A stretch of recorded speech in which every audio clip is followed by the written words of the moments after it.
My name is Jeannie. I'm 28 years old, and I'm standing outside the NICU where my premature daughter is fighting for her life. I just discovered my Aunt Dorothy has been telling our entire family that visitors are banned, but that's a complete lie. I overheard her on the phone saying the most horrific words any mother could hear about their child. When I confronted her, she smirked and delivered words so cruel they shattered my already broken heart. Before I continue this shocking story of family betrayal during my darkest hour, I want to know where you're watching from today. Please hit that like button if you believe families should support each other during crisis, and subscribe to hear how I discovered the sinister reason behind my aunt's lies. Your support means everything as I share this painful journey. The nightmare began 3 months before Luna's premature arrival, when my doctor delivered news that changed everything. Jeannie, you have placenta previa and your blood pressure is concerning. This is a high-risk pregnancy. My husband Ryan held my hand as fear washed over me. We tried for 3 years to conceive, suffered 2 miscarriages, and now our miracle baby faced serious complications. When we shared the news with family, Aunt Dorothy immediately volunteered to help. "You need someone with experience," she said, reminding everyone she'd raised 3 children. "I'll move in temporarily to take care of you." Her offer seemed like a blessing. Dorothy arrived with 2 suitcases and an air of authority that immediately shifted the atmosphere in our home. At first, her presence felt comforting. She cooked nutritious meals, drove me to appointments, and constantly checked my blood pressure. But subtle red flags began appearing within the first week. I found her in Ryan's home office one evening, rifling through our filing cabinet. "Oh, just looking for your insurance information," she said quickly. "Wanted to understand your coverage in case of emergency." It seemed reasonable, but something in her eyes made me uneasy. The strange behaviors escalated gradually. Dorothy started intercepting my phone calls, claiming I needed rest and shouldn't be stressed by family drama. She'd answer my cell while I napped, telling callers I was too sick to talk. My mother later mentioned Dorothy had described me as practically bedridden and mentally fragile from the pregnancy complications. This was completely false. Despite being high risk, I was still working from home and maintaining my normal activities with modifications. When I confronted Dorothy, she gasped dramatically. "Jeannie, sweetie, you must have forgotten. The doctor said you need complete rest. These mood swings are normal with your condition." Ryan noticed the mysterious phone calls first. Dorothy would slip onto our back porch at odd hours, speaking in hushed tones. When he mentioned it to me, I initially dismissed his concerns. "She's probably just checking on her own kids," I said, but doubt gnawed at me. One night I pretended to sleep while she crept out for another secret conversation. Through the cracked window, I heard fragments that chilled me. "Yes, the situation is progressing. No, she has no idea. The timing couldn't be better with her condition." Before I could hear more, a sharp pain seized my abdomen. The next 3 days became a blur of hospital monitors and terrified prayers. At 26 weeks, my body decided it couldn't wait any longer.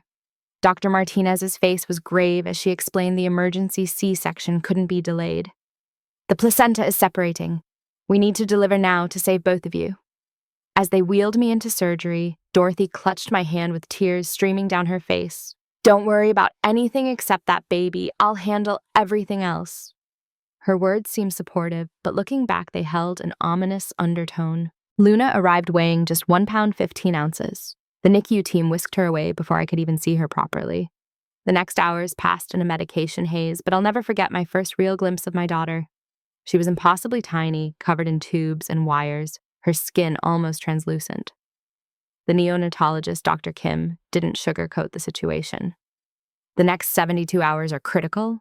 Luna's lungs are severely underdeveloped and she's having brain bleeds.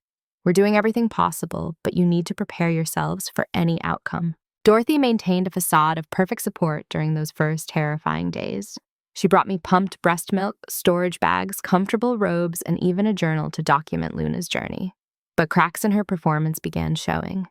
She seemed oddly interested in the NICU's visitation policies, grilling nurses about security procedures and access restrictions. When my mother flew in from Florida, Dorothy intercepted her at the hospital entrance.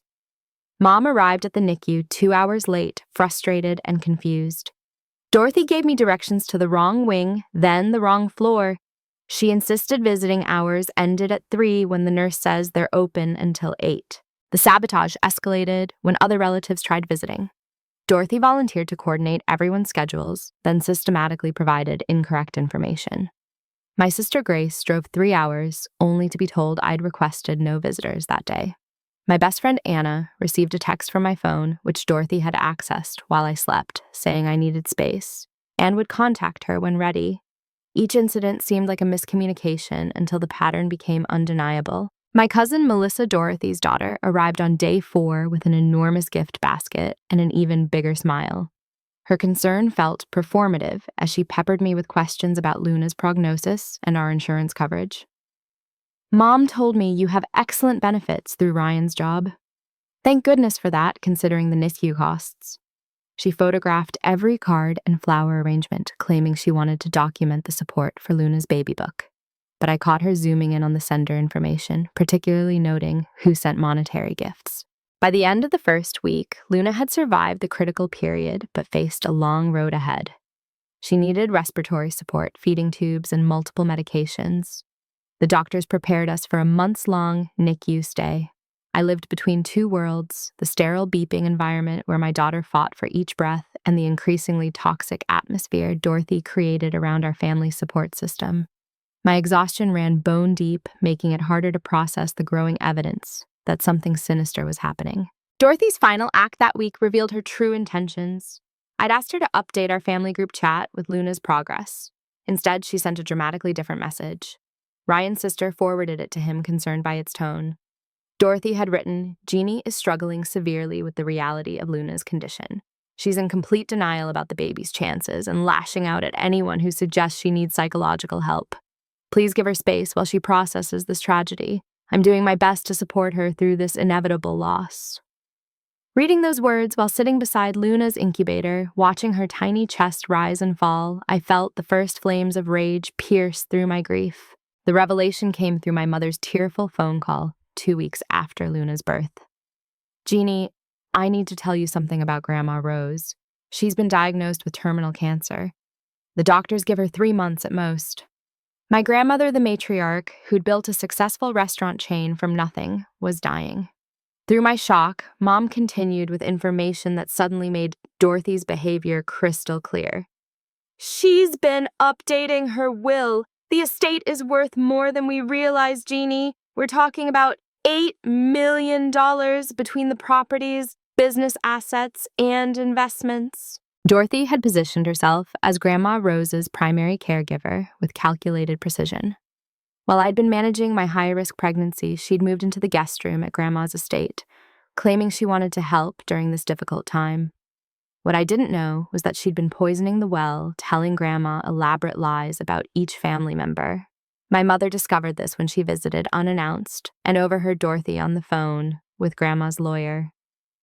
"Yes, Mr. Peterson, I understand the power of attorney documents need to be updated. Given Jeannie's situation with her dying baby and mental health crisis, she certainly can't handle any financial responsibilities." The depth of Dorothy's deception became clear when I finally spoke to Grandma Rose directly. Her voice was weak, but her confusion was evident.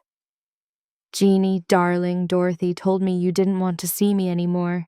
She said you blamed me for passing on bad genes that made your baby sick." My heart shattered hearing my grandmother's pain. I assured her it was all lies, but Dorothy had been feeding her this poison for months. Worse, Grandma mentioned she'd already signed some papers Dorothy insisted were necessary for her medical care. Ryan, despite his own exhaustion from shuttling between work and the NICU, launched his own investigation. His tech background proved invaluable as he discovered a trail of forged documents. Dorothy had been practicing my signature for weeks, evidenced by discarded papers in our trash that he'd photographed before garbage day. She'd used these forgeries on family documents, including a letter supposedly from me relinquishing any claim to Grandma's estate due to my inability to handle financial matters while dealing with a terminal child. When I confronted Dorothy armed with this evidence, she transformed from supportive aunt to master manipulator within seconds. "Oh, Jeannie," she sighed, shaking her head sadly. "This paranoia is exactly what I've been warning everyone about. The stress of having a micro-preemie is breaking your mind. You're seeing conspiracies where there's only love and concern. She reached for her phone. I think we need to call Dr. Martinez about adjusting your anxiety medication. The gaslighting was so smooth, so practiced, that for a moment, I almost doubted myself.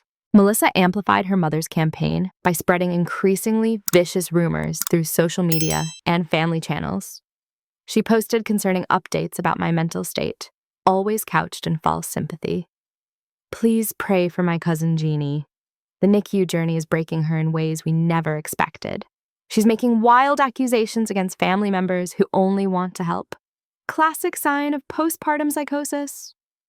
These posts garnered dozens of comments from distant relatives and family friends, all expressing concern about my deteriorating mental health. The isolation strategy worked with frightening efficiency. Uncle Frank, Dad's brother, who'd always been close to me, called Ryan instead of me. Maybe Jeannie should focus on the baby and let Dorothy handle the family stuff for now. She seems really unstable. Aunt Carol, who'd been my godmother and confidant, suddenly stopped returning my calls after Dorothy convinced her I'd accused her of trying to steal from Luna's gift fund. The family network I'd relied on my entire life crumbled under Dorothy's systematic campaign. My saving grace came from an unexpected source. Bethany Grandma's longtime housekeeper reached out secretly. Miss Jeannie, I need to tell you what's been happening here. Your aunt gives Rose medicine that makes her confused. She times it before family visits, then tells Rose stories while she's fuzzy. Bethany had documented everything the pills Dorothy crushed into Grandma's tea, the visits from Mr. Peterson, where Dorothy guided Grandma's hand to sign documents the way Dorothy intercepted all phone calls and mail. Ryan and I met with our own lawyer, Ms. Rodriguez, who specialized in elder abuse cases. She reviewed the evidence with growing alarm. This is systematic financial exploitation. The forged signatures alone are federal crimes, but combined with the medication manipulation and isolation tactics, Dorothy could face serious prison time. We began building our case, but I struggled to balance the legal battle with Luna's medical needs. Every moment spent dealing with Dorothy's crimes was a moment stolen from my daughter's bedside. Luna's condition remained precarious throughout this family chaos. She developed retinopathy of prematurity, requiring laser eye surgery. Her feeding tube caused constant issues, and she'd had 2 infections that nearly killed her. I lived on 3 hours of sleep, pumping breast milk every 2 hours, and trying to be present for every medical decision. Dorothy used my exhaustion against me, pointing out my haggard appearance to anyone who'd listen as evidence of my mental decline. The financial investigation revealed more disturbing facts. Dorothy had accumulated over $300,000 in debt through failed business ventures and gambling. She'd hidden this from everyone, maintaining an image of middle-class stability while desperately scheming for Grandma's money. Melissa was equally desperate, having dropped out of college with student loans she couldn't repay and credit card debt from maintaining an Instagram lifestyle she couldn't afford. The mother-daughter duo saw Grandma's illness and my pregnancy crisis as their golden opportunity. Everything escalated when Dorothy made her boldest move yet. She arrived at the NICU with Uncle Frank and Aunt Carol, claiming they were conducting an intervention for my own good. In front of nurses and other parents, she announced loudly that I was endangering Luna by refusing to accept reality about her prognosis. We're here because we love you, Jeannie, but your denial is hurting everyone. This baby is suffering because you won't let go. The charge nurse immediately called security while I stood there shaking milk pump parts still in my hands from my latest session. That night, as I held Luna's tiny hand through the incubator port, I made a decision. Dorothy had used my vulnerability as a weapon, but she'd underestimated the fierce love of a NICU mother. I would protect both my daughter and my grandmother from this predator, no matter the cost. The battle was far from over, but I was done being a victim in Dorothy's twisted game. The discovery that shattered my remaining trust in Dorothy came from Madison Luna's primary night nurse. She pulled me aside during a particularly quiet 3 a.m. visit, her expression deeply troubled. Jeannie, I need to tell you something strange. We've been getting phone calls from someone claiming to be you asking about Luna's condition and trying to change medical directives. The voice sounded off, so we've been documenting everything. My blood ran cold as she showed me the log entries. Dorothy had called 6 times attempting to reduce Luna's care level and inquire about comfort care options for terminal cases. The security footage told an even more chilling story. Hospital administration agreed to let me review the recordings after learning about the impersonation attempts. There was Dorothy caught on multiple cameras trying to access restricted areas of the NICU. She'd been testing different entrances, timing nurse shift changes, and even attempting to follow other parents through the security doors. In one particularly disturbing clip, she lingered outside Luna's pod, taking photos through the glass when she thought no one was watching. Melissa's involvement became undeniable when a nurse caught her photographing Luna's medical charts during what was supposed to be a brief, supervised visit. She'd used her phone to capture detailed information about medications, treatment plans, and most disturbingly, the DNR discussion notes from Luna's worst day. When confronted, she claimed she was helping document everything for insurance purposes. But her nervous fumbling with her phone revealed she'd been sending the images to someone named Mom in her contacts. The insurance company called Ryan with alarming news that sent us racing to Ms. Rodriguez's office. Someone identifying as me had contacted them, requesting to discontinue coverage for Luna's care, stating we wanted to transition to hospice services only. The representative had found the request suspicious since it contradicted all previous communications and required additional verification. Dorothy had failed that verification, but the attempt itself revealed her murderous intentions. She wanted my daughter to die, and she was actively trying to make it happen. Ryan's investigation uncovered the final piece of Dorothy's puzzle when he accessed email records from Grandma Rose's account, which Bethany helped us obtain. Dorothy had been corresponding with Mr. Peterson for months, presenting herself as Rose's healthcare proxy and gradually assuming control over all decisions. The emails revealed she'd convinced him that every family member except herself was either mentally unstable, financially irresponsible, or actively harmful to Rose's well-being. She'd painted me as a negligent granddaughter who only cared about inheritance money. The confrontation at the hospital happened on day 32 of Luna's NICU journey. I just received good news that Luna had gained 2 ounces and was tolerating increased feeds when Dorothy arrived with her flying monkeys. Uncle Frank and Aunt Carol flanked her like bodyguards, their faces set in grim determination. Dorothy's voice carried across the NICU as she announced to everyone within earshot that I was dangerously delusional and needed immediate psychiatric intervention. This poor baby is suffering because her mother refuses to accept medical reality. Jeannie is selfishly prolonging the inevitable. What Dorothy didn't expect was the unified response from the NICU staff. Madison stepped forward immediately, joined by Dr. Kim and Sarah, the unit social worker.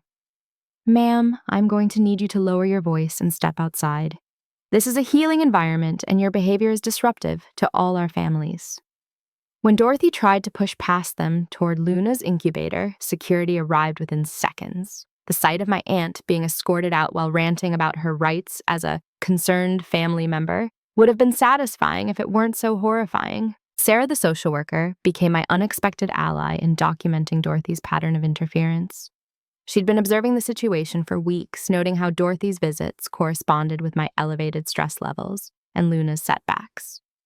In my 15 years here, I've never seen such calculated cruelty toward a NICU family, she told me while helping compile a formal report.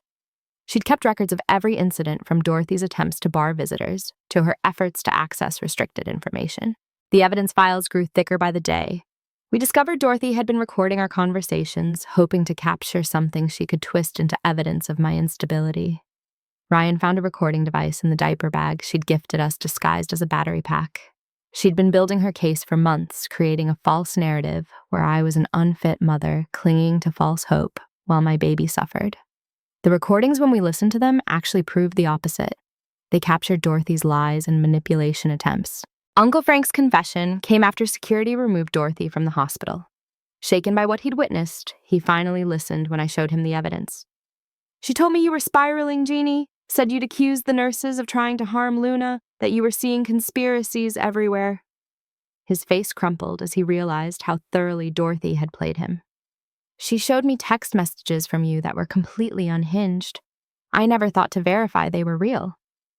The messages we discovered were fabricated using a spoofing app Melissa had downloaded. Aunt Carol's revelation was equally disturbing. Dorothy had convinced her that I'd stolen money from Grandma Rose to pay for fertility treatments and that my pregnancy was achieved through unethical means that God was now punishing. "She made it sound like Luna's condition was karmic justice for your selfish choices," Carol admitted tearfully. The religious manipulation was particularly cruel. Knowing how Carol's faith guided her decisions, Dorothy had weaponized every family member's vulnerabilities against me. Luna's emergency surgery on day 35 nearly broke me. Her intestines had developed necrotizing enterocolitis, requiring immediate intervention.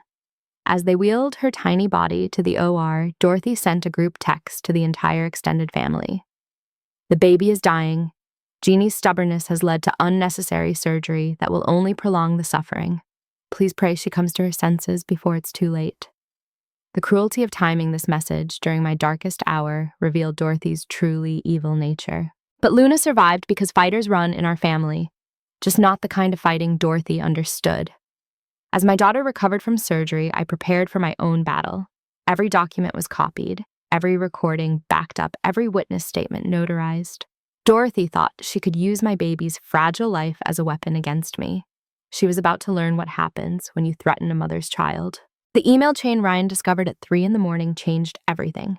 He'd been digging through Dorothy's digital footprint when he found correspondence dating back 14 months, 3 months before I even got pregnant. Dorothy and someone named Marcus Wellington, describing himself as a wealth management consultant, had been planning the scheme for over a year. The emails detailed their strategy to gain control of Grandma Rose's estate with Dorothy, promising Marcus 30% of whatever she acquired. "The granddaughter is the only real obstacle," one email read. "But she's been trying to conceive for years. If she gets pregnant, the stress of a baby will make her easy to sideline." The revelation that my pregnancy, my miracle after years of heartache, had been seen as an opportunity for exploitation made me physically ill. But worse was learning Melissa had been recruited into the scheme 6 months ago when her financial situation became desperate. Dorothy had promised her daughter $2 million from Grandma's estate if she helped execute the plan. Their text messages, which Jake Melissa's boyfriend finally agreed to share, showed cold-blooded planning. "Mom, I can't pretend to care about a sick baby much longer," Melissa had written. Dorothy's response chilled me to the bone. "Just a little longer, sweetie. Once the baby passes, Jeannie will be too broken to fight us." Jake's confession came with visible shame and fear. The 24-year-old construction worker had been dating Melissa for 2 years and was drowning in student loans from a for-profit technical school. "Melissa promised we'd be set for life," he admitted, unable to meet my eyes. "She said your grandma wanted to leave everything to Dorothy anyway, and you were being greedy trying to change her mind. But then I heard her on the phone laughing about your baby dying, and I couldn't. I'm not that person." He provided screenshots of messages where Melissa detailed the plan to have me declared mentally incompetent. The drugging of Grandma Rose was more sophisticated than we'd initially realized. Dorothy hadn't just been giving her random sedatives. She'd researched specific combinations that would mimic dementia symptoms. Bethany's detailed notes showed Dorothy administering measured doses of over-the-counter sleep aids mixed with antihistamines before any legal meetings or family visits. The goal was to make Grandma appear incompetent enough to justify Dorothy's power of attorney while keeping her functional enough to sign documents. Ryan's tech investigation revealed Dorothy had hired a private investigator to dig into our finances, medical history, and even our marriage. The PI's report, which cost Dorothy $5,000, she didn't have, included details about our fertility struggles, my miscarriages, and even speculation about marital stress. She'd been building a profile to exploit our weaknesses. The investigator had also provided information about NICU statistics, particularly mortality rates for micro-preemies, which Dorothy had used to craft her narrative about Luna's inevitable death. When we confronted Melissa with the evidence, her carefully constructed facade crumbled spectacularly. We arranged the meeting at Ms. Rodriguez's office with everything being legally recorded. Faced with proof of her involvement, including the photos she'd taken of Luna's medical information, she broke down completely. Mom said it wasn't really stealing because Grandma was going to die anyway and didn't know what was happening. She said you already had a good life with Ryan and didn't need the money like we did. Her entitlement was staggering, but her next revelation was worse. Dorothy had taken out life insurance policies on both Luna and me without our knowledge, forging signatures with the skills she'd perfected. The confrontation with extended family took place in Grandma Rose's living room, with her lawyer, Mr. Peterson, present to witness everything. I'd prepared a presentation with all our evidence from forged documents to recorded conversations. Watching Uncle Frank's face as he heard Dorothy's voice saying, "Frank is too stupid to question anything I tell him," It was painful but necessary. Aunt Carol wept when she saw the emails where Dorothy mocked her religious faith while planning to use it against her. Dorothy's mask finally slipped completely when she realized the family had turned against her. "You ungrateful brats!" she screamed, her carefully coiffed appearance disheveling as she raged. "I've spent my entire life taking care of this family while you all lived your selfish lives. Rose promised me I'd be taken care of, and I've earned every penny." The admission captured on Mr. Peterson's legal recording sealed her fate. She lunged at me, screaming about how I'd ruined everything and had to be physically restrained by Uncle Frank and Ryan. The violence escalated when Dorothy realized she was cornered. She threw a crystal vase at my head, missing by inches, then grabbed a poker from the fireplace. "You think you've won? That baby is going to die anyway, and you'll have nothing. The police arrived as she was destroying Grandma's living room, tearing up documents, and smashing family photos. The officers had to use restraints as she fought them, screaming threats about what she'd do to me and Luna when she got out. Grandma Rose, protected from Dorothy's drugs for several days, had a remarkable moment of clarity during the chaos. As police led Dorothy away, Grandma spoke with a strength we hadn't heard in months. "I always knew something was wrong, but she kept telling me it was the cancer affecting my mind. Jeannie, sweetheart, I'm so sorry. She convinced me you hated me, that you blamed me for the baby's problems." Her tears mixed with mine as I held her frail hands. "Is the baby really going to be okay?" When I showed her recent photos of Luna gaining weight and breathing with less support, her joy was worth every battle we'd fought. The investigation expanded when police found evidence of Dorothy's other schemes. She'd been running similar scams on 3 elderly neighbors, using her position as a caring community member to gain access to their finances. The total theft exceeded $500,000. Her house of cards was collapsing, and Melissa was caught in the debris. Jake's decision to cooperate fully with prosecutors meant Melissa faced serious charges as a co-conspirator, as Luna hit the 2-month mark in the NICU, showing steady improvement. Despite all predictions, I reflected on how Dorothy had fundamentally misunderstood something crucial. She thought a mother fighting for her child's life would be weak, distracted, easy to manipulate. She believed grief and fear would break me. Instead, she learned what NICU parents know: when your child is fighting for every breath, you become stronger than you ever imagined possible. Dorothy had schemed and plotted, but she never stood a chance against a mother's love. The call from Child Protective Services came the next morning, the final move in Dorothy's desperate playbook. But we were ready for this too, armed with documentation from every nurse, doctor, and social worker who'd witnessed my dedication to Luna. Dorothy's last attempt to destroy us would become just another piece of evidence in her downfall. Ms. Rodriguez entered our lives like an avenging angel in a power suit. The former prosecutor turned family law attorney listened to our story with laser focus, occasionally interrupting to clarify legal points. Elder abuse, fraud, forgery, conspiracy, attempted insurance fraud, and now false reports to CPS. She listed her pen flying across her legal pad. Dorothy didn't just cross the line, she obliterated it. We're going to bury her in her own evidence. Her confidence restored something I'd lost in the chaos hope that justice actually existed. Building our case became a full-time job alongside Luna's care. Ryan took family leave from work to coordinate the digital evidence, while I handled witness statements between NICU visits. His tech skills proved invaluable as he created a secure database of everything we'd collected: timestamps, metadata, digital trails. He preserved it all with the meticulousness of someone who understood that details win cases. Dorothy thought she was clever using burner phones, he told Ms. Rodriguez, but she connected them to her home Wi-Fi. I have everything. Madison, Luna's night nurse, became our star witness regarding the medical interference. Her testimony was damning. "In my 20 years of nursing, I've never seen such calculated attempts to interfere with a patient's care. This woman called pretending to be the mother, trying to convince us to withdraw life support from a baby who was actually improving. She'd kept meticulous notes following hospital protocol, which created an unshakable paper trail." Dr. Kim added her own statement about Dorothy's attempts to access Luna's medical information and influence care decisions. Sarah's documentation from her role as NICU social worker painted a comprehensive picture of Dorothy's harassment campaign. She'd noted every incident from Dorothy blocking other visitors to her attempts at emotional manipulation. I observed a pattern of behavior designed to isolate the mother during her most vulnerable time, Sarah's report stated. This appeared to be a deliberate strategy to destabilize the family support system. Her professional assessment carried weight that personal testimony alone couldn't match. The recorded confession came easier than expected.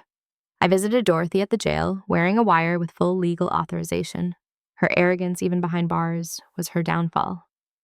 "You think you've won," she sneered through the plexiglass. "That baby is nothing but a drain on resources. She'll never be normal, never contribute anything. At least I was trying to preserve the family wealth for people who could use it." When I asked directly about her plans, she couldn't resist bragging. "I had it all figured out. Rose would leave everything to me. You'd be too broken by your baby's death to contest it, and I'd finally have what I deserved." Every word was crystal clear on the recording. Melissa's decision to turn state's evidence came after 3 days in jail and the reality that Jake had already provided prosecutors with everything. Her lawyer negotiated a plea deal in exchange for full cooperation. Her detailed confession revealed depths we hadn't imagined. Dorothy had coached her for months on how to manipulate family members, teaching her psychological pressure points for each relative. They'd rehearsed scenarios, planned contingencies, and even discussed what to do if Luna survived longer than expected. "Mom said if the baby lived past 3 months, we'd need to escalate to Plan C," Melissa admitted. "Plan C we learned involved having me involuntarily committed for psychiatric evaluation." The forensic accountant, Ms. Rodriguez, brought in and covered a labyrinth of financial fraud. Dorothy had opened credit cards in Grandma Rose's name, taken out loans against her properties, and even sold valuable jewelry replacing pieces with fakes. The total theft exceeded $700,000 over 2 years. She'd been living entirely off Grandma's money while maintaining the fiction of her own income. Every dinner she'd bought me during my pregnancy, every gift for Luna had been purchased with stolen funds. Grandma Rose's testimony, given via video deposition due to her fragile health, was heartbreaking and powerful. Clear-minded for the first time in months, she detailed Dorothy's manipulation tactics. She would give me tea that made me fuzzy, then have me sign papers. When I asked questions, she'd say I was getting confused again and needed my medication. The judge allowed the deposition despite Dorothy's lawyer's objections, recognizing the urgency given Grandma's condition. Her words carried the weight of a lifetime of family trust betrayed. Uncle Frank and Aunt Carol's apologies came with their own testimonies against Dorothy. They'd kept messages, voicemails, and emails that corroborated our timeline of manipulation. Frank's military background had actually made him document everything out of habit, providing unexpected evidence. "She played on my protective instincts, he testified. "Told me Jeannie was falling apart and needed tough love.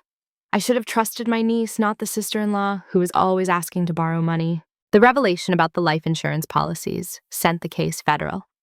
Dorothy had purchased million-dollar policies on both Luna and me using forged signatures and fraudulent medical information.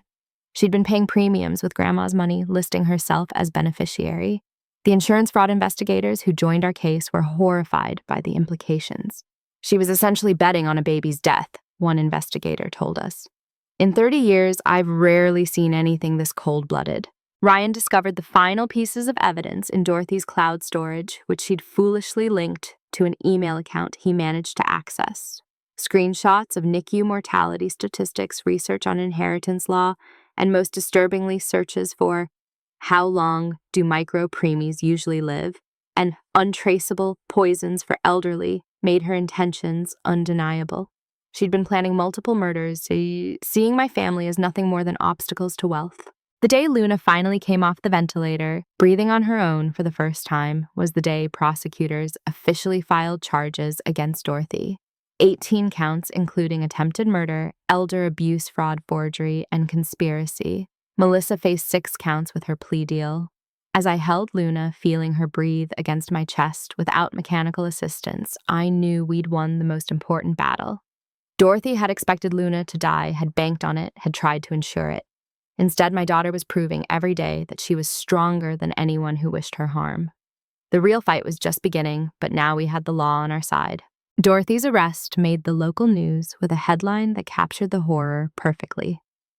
"Aunt accused of plotting infant's death for inheritance money." The mugshot showed a different woman than the perfectly coiffed aunt who'd moved into my home months ago. Her gray roots showed her makeup was gone, and her eyes held the wild look of a cornered animal. As I watched the news coverage from Luna's bedside pumping milk while she slept peacefully, I felt not satisfaction, but a deep sadness for the family bonds she'd destroyed. The trial preparations coincided with Luna's remarkable progress. As Dorothy sat in jail, unable to make bail, my daughter began hitting milestone after milestone. She started taking bottles, her brain scans showed the bleeds healing, and her weight climbed steadily.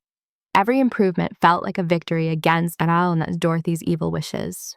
The nurses started calling Luna their miracle baby, unaware of just how many forces had aligned against her survival. Melissa's testimony, in exchange for her plea deal, revealed details that shocked even the prosecutors. She described how Dorothy had practiced different ways to suffocate someone that might look accidental, just in case. She'd researched how to tamper with medical equipment and had even visited other NICUs in the area to study their security systems. The premeditation was staggering. When asked why she went along with it, Melissa broke down sobbing. "She's my mother. She convinced me we were just taking what was rightfully ours, that rich people like Grandma hoarded wealth while we struggled. I was so desperate to believe her." Jake's redemption arc included returning every penny Melissa had given him from stolen funds. He testified about conversations where Dorothy discussed timing, saying Luna needed to die before she turned 6 months old to avoid complications with public sympathy.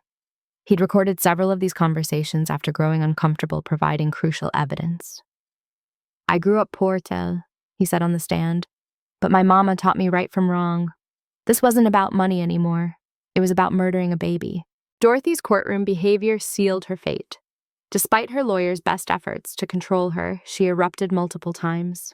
When photos of Luna were shown as evidence, she screamed, "That thing should have died. Do you know how much money is being wasted keeping it alive?" The judge had her removed, but the jury had seen her true nature. Her defense attorney's attempt to claim mental illness fell flat when psychological evaluations showed she was fully competent, just extraordinarily narcissistic and greedy. The forensic evidence was overwhelming. Dorothy's fingerprints were on forged documents, her voice was on recordings, and her digital footprint led to every crime. The prosecution presented a timeline showing how she'd accelerated her plans when I became pregnant, seeing opportunity in my vulnerability. They showed the jury her research on inheritance laws when heir dies before testator and challenging power of attorney after death. Every search painted a picture of calculated greed. Grandma Rose lived long enough to see justice beginning. From her hospice bed, she video-called into the courtroom to give victim impact testimony. Her words carried the weight of destroyed trust. "Dorothy didn't just steal money. She stole my last months of clarity, my relationships with my family, and tried to steal my great-granddaughter's chance at life. I spent weeks believing lies about the people I love most." The jury was visibly moved when she described learning the truth about Luna's condition and my devotion as a mother. The investigation into Dorothy's other elderly victims expanded the case significantly. 3 neighbors came forward with stories of manipulation and theft. She'd used the same playbook, gain, trust, isolate, from family, create confusion with medications, then drain accounts. The pattern was so consistent that prosecutors could predict what evidence they'd find before they looked. One victim, an 87-year-old widow, had lost her entire retirement savings to Dorothy's schemes. Uncle Frank and Aunt Carol became our fiercest advocates after learning the truth. They testified about Dorothy's manipulation tactics, providing recordings and messages that corroborated the prosecution's timeline. Frank's military pension had been Dorothy's next target after Grandma's estate, evidenced by her sudden interest in his financial planning. Carol revealed Dorothy had tried to convince her to make Dorothy the beneficiary of her life insurance in case something happened to Carol's own children. The verdict came on Luna's 4-month birthday, as she reached for toys in her NICU crib, showing developmental progress that defied every dire prediction. 12 jurors filed back into the courtroom. Guilty on all counts. Dorothy's scream of rage echoed through the courthouse as bailiffs prepared to take her away. She turned to me with pure hatred.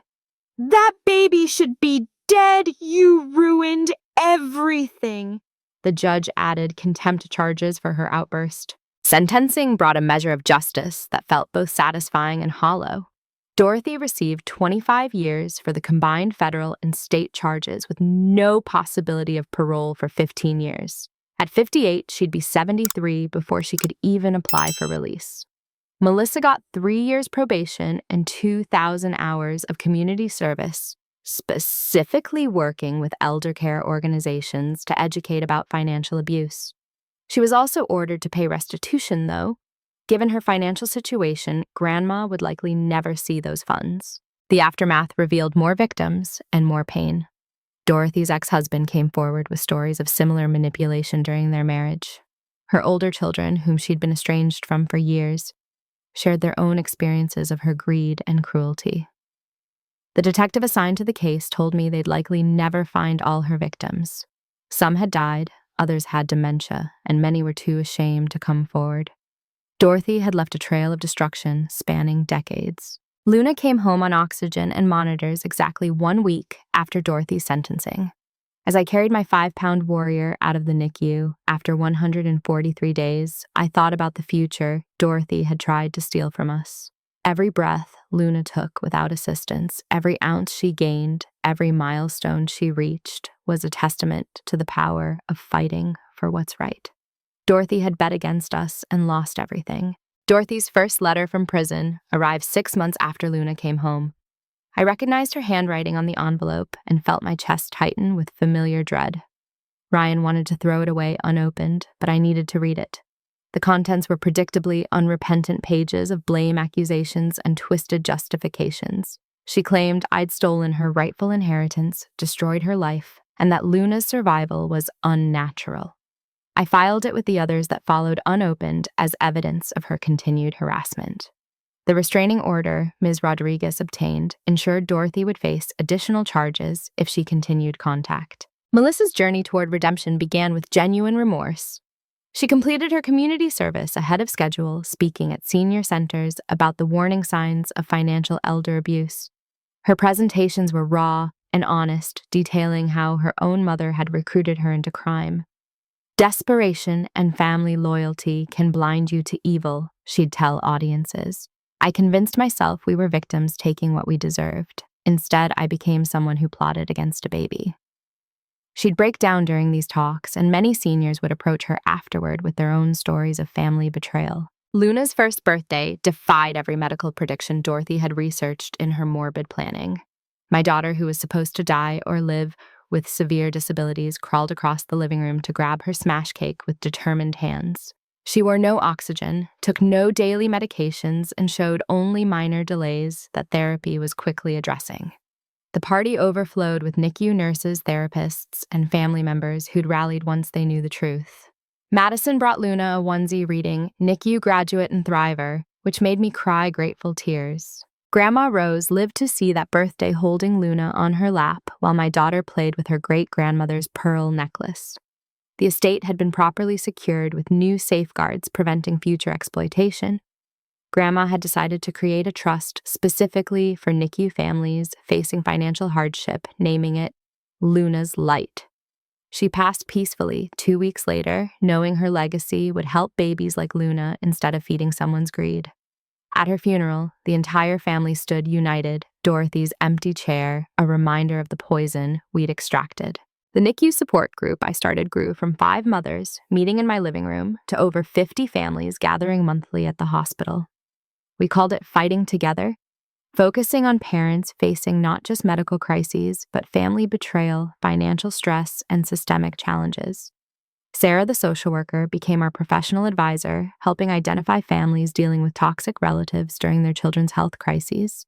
The stories that emerged showed Dorothy's behavior, while extreme, wasn't unique. Vulnerable families often attracted predators, especially those who saw tragedy as opportunity. Ryan and I emerged from our trial by fire, with a marriage forged in steel. Couples therapy helped us process the trauma of simultaneously fighting for Luna's life and defending against family betrayal. Our therapist noted that many couples don't survive even one major crisis, let alone the convergence we'd faced. "You learn to be warriors together," she observed. "That's a foundation that can weather anything."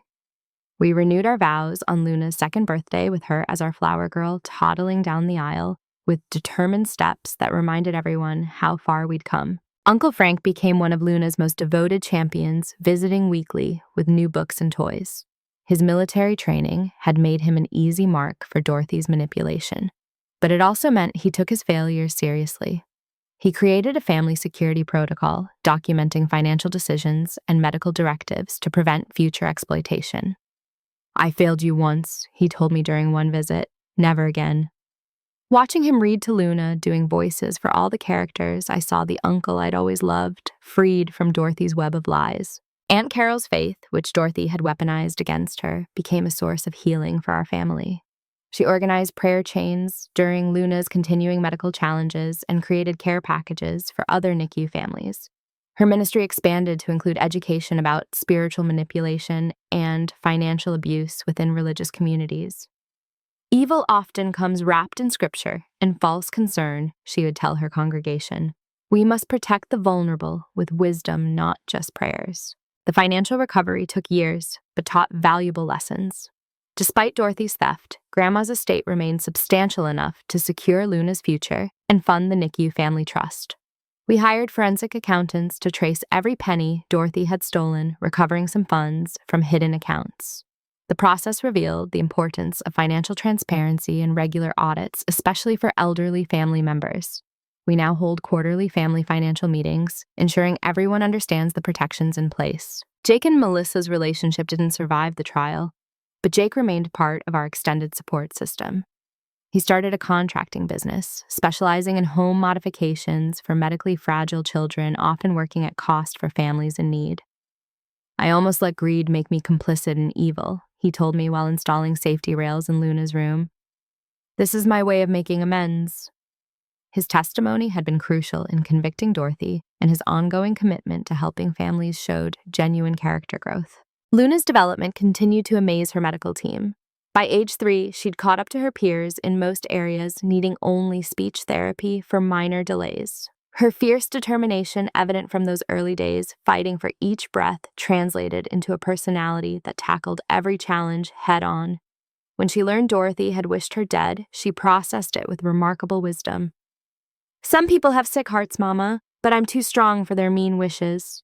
The ripple effects of our story spread through social media and news coverage. Families nationwide reached out with similar experiences of relatives who'd preyed on their vulnerabilities during health crises. We created an online resource center partnering with legal aid organizations to help families protect themselves. The Dorothy Protocol, as some called it, became a checklist for identifying and preventing family financial abuse during medical emergencies. Ms. Rodriguez contributed pro bono hours to review cases catching several Dorothy-like schemes before they could destroy families. Years later, I received word that Dorothy had been diagnosed with cancer in prison. She'd alienated every family member, and her children wanted nothing to do with her. Part of me felt the poetic justice, remembering how she'd exploited Grandma's cancer for profit. But mostly I felt nothing. Dorothy had chosen greed over family schemes, over love, and death over life. She'd bet against a tiny baby and lost everything. Meanwhile, Luna grew stronger every day, surrounded by chosen family who'd proven their love through actions, not manipulation. The last time I visited Grandma Rose's grave, Luna placed flowers she'd picked herself on the headstone. "Thank you, great-grandma, for helping babies," she said in her clear voice. The NICU Family Trust had helped dozens of families avoid financial ruin while fighting for their children's lives.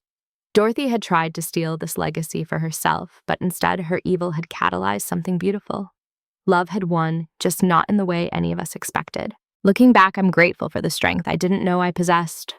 Dorothy thought a mother at her most vulnerable would be easy prey. She calculated odds and researched statistics, but she never understood the force she was fighting against. Every parent who's kept vigil in the NICU knows there's no power on earth stronger than the determination to see your child survive and thrive. Dorothy had schemed and plotted, but she never stood a chance against a mother's love and a baby's will to live. What would you do if a family member tried to profit from your child's medical crisis? Have you ever faced betrayal from someone you trusted during your darkest hour? Share your stories in the comments below. If this story resonated with you, please like and subscribe to hear more stories of families overcoming unimaginable challenges. Share this video with anyone who needs to hear that love and justice can prevail even against the darkest evil. Thank you for joining me on this journey, and may your families be blessed with health, loyalty, and the strength to fight for what matters most.